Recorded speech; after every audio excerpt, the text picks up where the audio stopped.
In a city where power and authority often clash, one moment changed everything.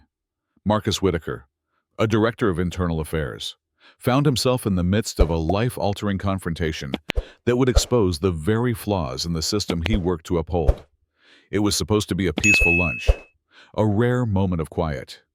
But when a rogue police officer, fueled by anger and entitlement, crossed a line, Marcus was forced to confront not just the officer, but the corruption hidden within the law itself. What happened next would ignite a movement for justice that no one saw coming. Marcus Whitaker, the Director of Internal Affairs for the City of Boston, had seen more than his fair share of tension. His job was one of constant vigilance, scrutinizing the very system that was supposed to protect its citizens.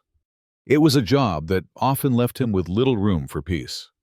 But today, Marcus was determined to take a moment for himself. Inside a quiet luxury restaurant in downtown Boston, he found the rare comfort of anonymity. The ambient hum of jazz filled the air, and the rich scent of grilled meats combined with the aroma of freshly brewed coffee. This was his first real break in weeks. He settled into the corner booth, the kind that offered both privacy and a clear view of the entire room, and began to enjoy the respite from the chaos that defined his life. But peace, it seemed, was a fleeting luxury. It wasn't long before the door of the restaurant slammed open, cutting through the calm like a knife.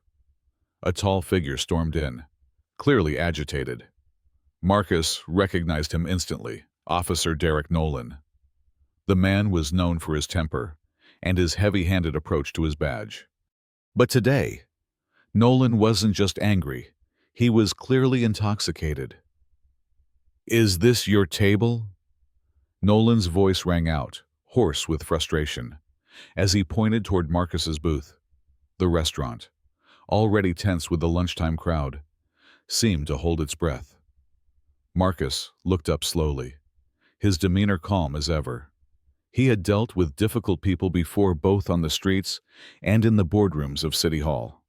He had long since mastered the art of remaining unruffled, especially when faced with an officer who clearly didn't know how to handle his emotions. "I'm sorry, officer, but I'm just trying to enjoy my lunch," Marcus said, his tone measured. "I don't believe there's a problem." Nolan, however, wasn't hearing it. He was far from rational. "You don't get it. I sit here all the time. This is my seat," he growled, taking a step closer, his hand gripping the edge of the table with increasing agitation. The room grew silent. Several patrons looked nervously between the two men, unsure of how to react. The tension was palpable. Marcus, however, remained composed. He had encountered men like Nolan before.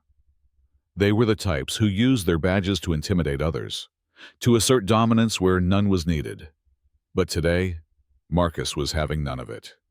"I'm not here to argue over a seat, officer," Marcus said, his voice steady. "If you need a seat, there are plenty of others around. I'm not going anywhere." The words barely left his mouth when Nolan's demeanor shifted abruptly. His face flushed a deep shade of red. His fists clenched at his sides. The anger in his eyes was unmistakable. He wasn't going to back down. Not now.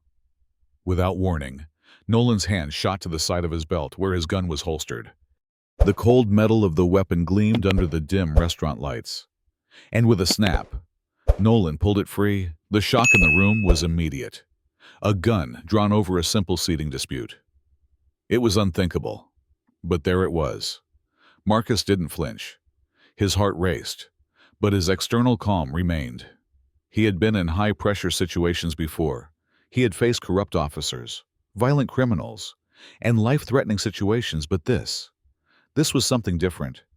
This was an officer who had lost control, an officer who had used his authority not to protect, but to threaten. "Think carefully." "Officer," Marcus said, his voice low but commanding. "You're not the law today. You're the reason the law needs oversight." The words hit Nolan harder than Marcus expected. There was a brief hesitation, a flicker of doubt in Nolan's eyes. But it wasn't enough. Nolan's grip on the gun tightened, his finger hovering dangerously near the trigger. The entire room held its breath. One wrong move, and everything could explode, just as the tension reached its peak. A voice rang out through the room, cutting through the stillness like a thunderclap. "Put the weapon down!" Nolan. The voice was sharp, authoritative. It was Chief Ellen Hayes, a seasoned officer known for her no-nonsense approach to law enforcement. Hayes, a towering figure of authority, stepped into the restaurant with backup in tow. Her presence alone commanded respect, and for a moment, Nolan seemed to shrink in her shadow. Now, Hayes demanded, her voice booming through the restaurant. Without hesitation, Nolan dropped the gun, his face twisting in humiliation. He had lost. The room, which had been frozen in fear, seemed to exhale collectively.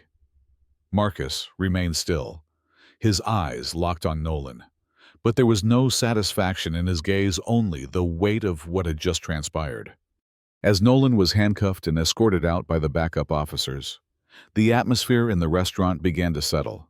But the damage had been done. News outlets were already beginning to pick up the story, and within hours, the incident went viral. The video of Nolan drawing his gun on Marcus was all over social media, sparking outrage across the country. The incident didn't just end with Nolan's arrest. It was the beginning of something far bigger. The fallout was swift and widespread. Protesters gathered outside police stations, demanding justice. Calls for reform echoed from every corner of the city, and Marcus, though shaken by the events, found himself thrust into the spotlight as the face of a movement that sought to dismantle the corrupt structures within the police force. It was a role Marcus hadn't expected, but one he knew he couldn't back away from. He worked tirelessly to push for reforms.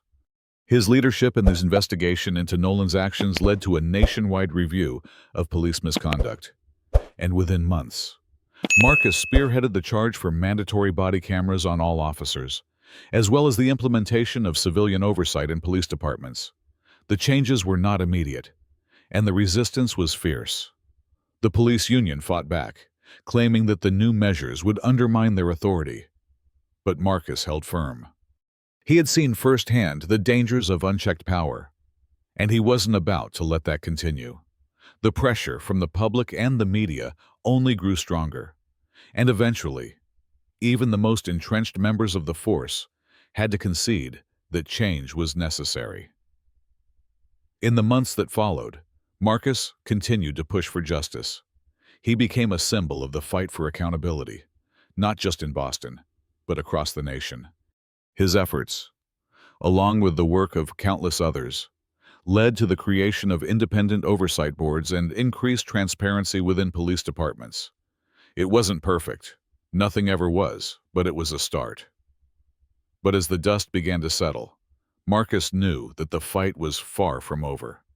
There were still officers like Nolan in the system, and there were still corrupt practices that needed to be rooted out.